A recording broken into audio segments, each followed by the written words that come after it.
సమస్యలు ఎక్కువై సతమతమవుతున్న సురేష్ ఆత్మహత్య చేసుకోవాలని నిర్ణయించుకున్నాడు.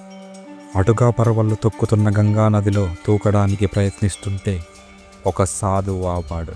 ఒరే నాయనా, అందమైన జీవితాన్ని ఎందుకు నాశనం చేసుకుంటావు, ఏమైంది అని అడిగాడు. అప్పుడు సురేష్, ఈ సమస్యల సంద్రాన్ని ఈదలేకున్నా స్వామి, ఆయాసం వస్తోంది.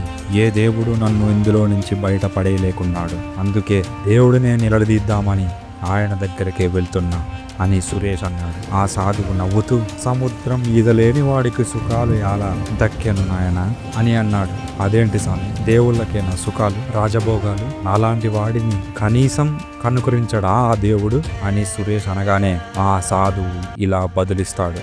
ఎవడు, రాముడా? రాజ్యం ఉన్న అడవి పాలు అయినవాడా? భార్య కోసం ఎండుటాకులా గాలికి తిరిగిన వాడిగా సుఖపడినావంటున్నావు. నిండా సమస్యలే కదా, మరి గోపాలుడు అంటావా?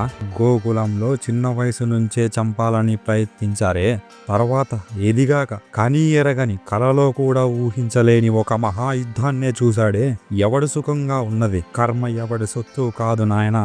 నువ్వు గుర్తుంచుకోవాల్సింది ఏంది అంటే, దేవదేవతలని కోరికలు అడగడం ఆపి ఆ మహామూర్తులని ఆదర్శంగా తీసుకో. వాళ్ళ సమస్యలని నీ సమస్యలని బేజీ చేసుకో. అప్పుడు నీకు తేలికగా అనిపిస్తుంది. ఓ వెళ్ళు, ముందుగా నువ్వు ఈదుతున్నది సముద్రం కాదు, పిల్లకాలు అని గుర్తుపెట్టుకో అని ఆ సాధువు చెప్పిన మాటలు ఆ శ్రీకృష్ణుడు చెప్పినట్టు అనుకొని బాధను బాధ్యతగా, భవసాగరాన్ని పిల్ల కాలువల అనుకొని సమస్యలని ధైర్యంగా ఎదుర్కొంటున్నాడు సురేష్.